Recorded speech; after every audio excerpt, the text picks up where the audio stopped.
తీసుకుంటాం. సాధ్యమైన వాళ్ళని గుర్తించడం, ఎందుకంటే మనం ప్రతి ఒక్కరు ఏదో ఒక పార్టీకి ఓటు వేయాల్సిందే. అంత న్యూట్రల్గా స్లీపర్ సెల్స్లో ఉండాల్సిన వ్యక్తులు దొరుకుతారా? దొరుకుతారు సార్. ఆబ్వియస్గా అంటే న్యూట్రల్గా ఉండే దొరుకుతారని అడుగుతున్నారు మీరు. వాళ్ళు ఏదో పార్టీకి వాళ్ళు ఓట్లు వేస్తారు.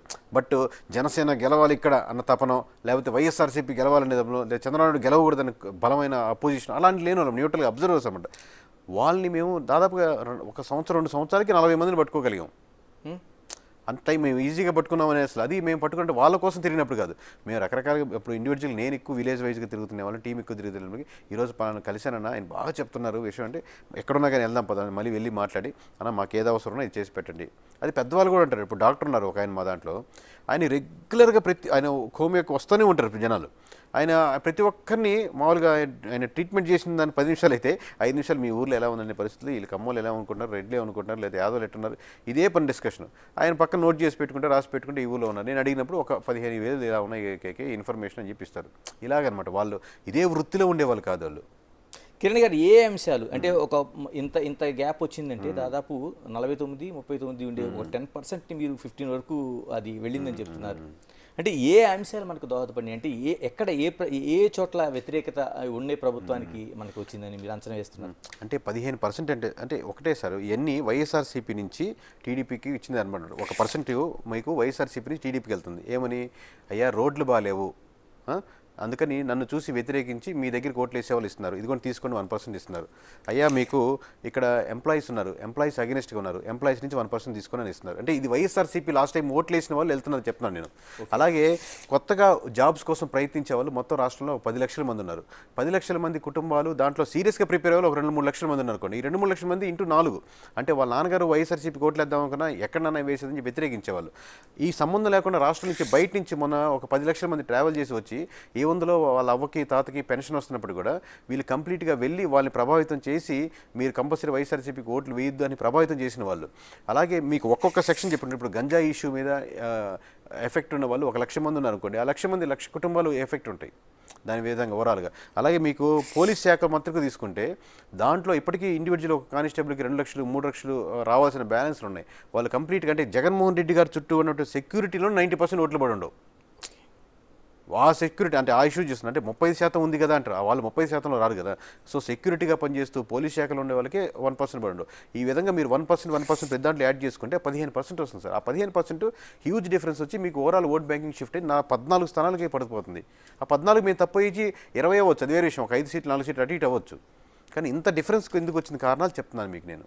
ఇలా మరోవైపు తెలుగుదేశం పార్టీ పొత్తులకి ఆ చర్చలు జరిగినప్పుడు కానీ, లేకపోతే జనసేనతో పొత్తు కానీ, చివరి క్షణంలో బీజేపీతో పొత్తు కానీ అనేక చర్చలు జరిగినాయి. రైట్ ఆ రాంగ్ అనేది చాలా విశ్లేషణలు చేసుకున్నారు. ఆయా పార్టీల అంతర్గతంగా కూడా చాలా చర్చలు జరిగినాయి. ఇప్పుడు మీరు చెప్తున్న ప్రకారం లాభించింది అంటున్నారు. ఏ రూపంలో బాండింగ్ కుదిరింది? ఈ పర్సెంటేజ్ అంతా ఒక ఎత్తు, కూటమి మొత్తం చట్టకట్టడం ఒక ఎత్తు. ఇది పెద్ద పర్సెంటేజ్ అనమాట. ఈ కూటమి అనే కాన్సెప్టే లేకుండా ఉంటే చాలా సీట్లలో టఫ్ ఫైట్ ఇచ్చిండేది వైఎస్ఆర్సీపీ. ఎన్ని గెలుస్తుందని చాలా ఫ్యాక్టర్స్ మీద మళ్ళీ ఆధారపడుతుంది, వేరే విషయం. బట్ నెంబర్ చెప్పలేము. బట్ ఓవరాల్గా మంచి బలం అంటే ఇది మనం పోటీ పడగలుగుతాం అనేది ఫస్ట్ ఇనిషియల్గా ఎమ్మెల్సీ ఎలక్షన్స్ అప్పుడు స్టార్ట్ అయింది సార్. ఫస్ట్ అంటే మనం నిరుత్సాహంగా ఉండి అసలు మనం ఆ సమస్య లేదనుకున్నప్పుడు ఎమ్మెల్సీ ఎలక్షన్లో కొంచెం హోప్ వచ్చింది టీడీపీకి. బట్ ఇంత 151ని ఎదుర్కొనాలంటే మన ఒక్కరి వల్ల కాదు, ఖచ్చితంగా కూటమి బలం కావాలి, జనసేన బలం కావాలి. జనసేన లేకుండా మనం గెలవడం అనేది ఎప్పుడైతే వాళ్ళు కూటమి కట్టారో అది ఇంకా యాడ్ అయింది. ఎప్పుడైతే ఇంకొక ఫ్యాక్టర్లో మీరు ఎప్పుడైతే చంద్రబాబు గారు అరెస్ట్ అయ్యారో అది ఎమోషనల్లీ ఆ ఫైర్ రావడానికి ఇంకొంచెం ఇంక్లూడ్ అయింది. చంద్రబాబు గారు 50 రోజుల పాటు జరిగిన ఎమోషనల్లీ సార్, ఎమోషనల్లీ మీకు న్యూట్రల్ పీపుల్ కూడా కొంచెం అవతల కనెక్ట్ అయినప్పుడు అబ్వియస్గా కోర్ వైసీపీ ఓట్ బ్యాంకింగ్ కోరుకుంటుంది సార్. దాంట్లో 100% దాంట్లో ఏం మార్పు ఉండదు. అది 15% 20% అని నేను ఇప్పుడు చెప్తున్నాను కదా. మరి 35% అంటున్నారు కదా అంటే 35% చంద్రబాబు వ్యతిరేకించే వాళ్ళు, పవన్ కళ్యాణ్ వ్యతిరేకించే వాళ్ళు ఉంటారు కదా. మొత్తం కోర్ ఒక పార్టీకి 35% వచ్చింది అనుకోండి, అదంతా కోర్ వైఎస్ఆర్సీపీ ఓట్ బ్యాంకింగ్ కాదు. దాంట్లో చంద్రబాబు నాయుడు వ్యతిరేకించే వాళ్ళు కూడా ఉంటారు. ఇంకా బెటర్గా అయితే అపోజ్ చేసే వాళ్ళు అనుకుంటారు, వాళ్ళు అటు షిఫ్ట్ అవుతారు. సో ఈ కూటమి కట్టడం వల్ల అడ్వాంటేజ్ ఏంటంటే చాలా ఫ్యాక్టర్స్ ఉన్నాయి. మీరు చెప్పినట్టు జైలుకి వెళ్ళడం అనేది ఎమోషనల్గా యాడ్ అయింది దాన్ని ఇంకా ముందుకెళ్ళి తీసుకెళ్ళేదానికి, టీడీపీ వాళ్ళు ఇంకా బలంగా ముందుకు వచ్చేదానికి అనేది. మీరు నిజంగా అరెస్ట్ చేయాలి అలాంటి ఫ్యాక్టర్స్ నిజంగా అనుకున్నారు అనుకోండి, అలా స్టార్టింగ్ స్టేజెస్లో చేయాల్సిన ఫ్యాక్టర్స్ అవన్నీ అంటే నేను అరెస్ట్ చేయడం తప్ప ఒప్పు దానికి అలాంటి సెక్షన్స్ ముందుకు చేయాలి. లాస్ట్లో తీసుకునే డిసిషన్స్ మీ యొక్క రేంజ్ని పెంచి క్వాలిటీని పెంచి మీరు జనాల్ని లో యాంగిల్లో పెట్టి చూపిస్తాం కదా సార్, అలా మీరు హైలో కనపడాలి. వీటికి అన్నిటికంటే ఇంకోటి ప్రధానమైంది సార్, ఎమోషనల్ కనెక్షన్ మిస్ అయ్యారు జగన్మోహన్ రెడ్డి గారు.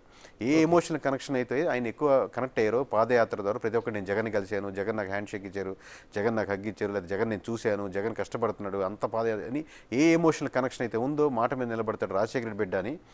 ఎమోషనల్ కనెక్షన్ కదా కొడుకు అనేది కూడా, రాజశేఖర రెడ్డి కొడుకు అనేది కూడా ఒక emotional connection, people connected. First టైంలో 1-2% మిస్ అయింది, తర్వాత దాన్ని ఆబ్వియస్గా టీడీపీ నుంచి వచ్చిన ఓట్ బ్యాంకింగ్, ఆయన అలాగే ఉన్న ఓట్ బ్యాంకింగ్ నిలుపుకొని అలా 10% డిఫరెన్స్కి వెళ్ళగలిగారు.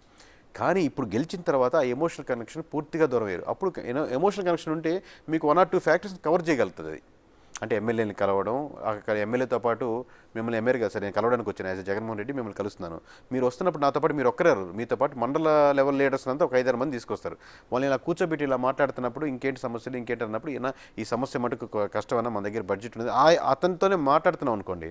ఈ విధంగా 4 సంవత్సరాల్లో 170 నియోజకవర్గాలు అన్నీ చేయకపోయినా 100 నియోజకవర్గాలు చేసినా చాలా ఎమోషనల్ కనెక్ట్ అయినాడు. ఎందుకంటే ఒక మండల లెవెల్ లీడరు జగన్మోహన్ రెడ్డితో కలిపి ఒక అరగంట సేపు స్పెండ్ చేసి మళ్ళీ ఇంటికి వెళ్తే మామూలుగా పనిచేయరు. ఇంకా ఒక మెయిన్ లీడర్తో పనిచేస్తే కేక్ గారు మీరు చెప్తున్నదంతా అంటే నాణ్యానికి ఒకవైపు లాగా, అంటే ఏదైతే మైనస్లు ఉన్నాయో తెలుగుదేశం ప్లస్ అయిందో చెప్తున్నారు. మరి వైసీపీ పూర్తిగా నమ్ముతున్నది అనేక పథకాలు ఇచ్చాం, వృద్ధుల దగ్గర నుంచి అనేక పథకాలు ఇచ్చాం, రెండోది ప్రత్యక్షంగా ఒక ప్రభుత్వానికి వాలంటీర్ వ్యవస్థ లాంటితో అనుసంధానం చేసామనేది ఒక కీలకంగా విశ్వసిస్తూ వచ్చారు.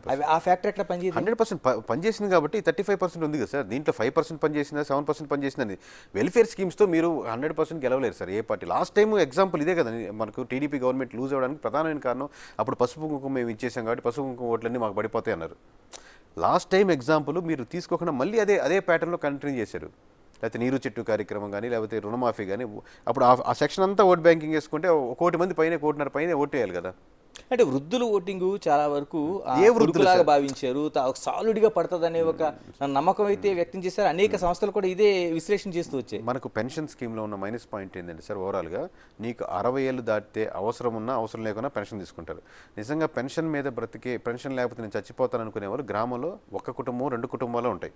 పెన్షన్ ఇస్తున్నారు కాబట్టి దాన్ని తీసుకునేదానికి ఏ ఊరు నుంచైనా ఆ ఊరికి ట్రావెల్ చేసి ఆ 2-3 వేలు పోతే మళ్ళీ కార్డు తీసేస్తారంటే కంప్లీట్ లైఫ్ లాంగ్ ఉండదంట. కానీ ఆ 2-3 వేలతో జీవితాలు గడిపేసి మొత్తం కుటుంబాలు నడిపే శాతం 10% ఉంటుంది.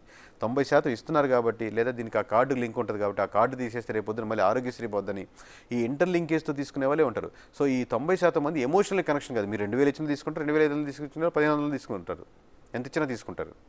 మరి ఎందుకు తెలుగుదేశం పార్టీ చివరి క్షణంలో అంటే ఇళ్లకెళ్ళి ఇవ్వాల్సిన అవసరం లేదని ఎన్నికల కమిషను ఆ బౌండరీలో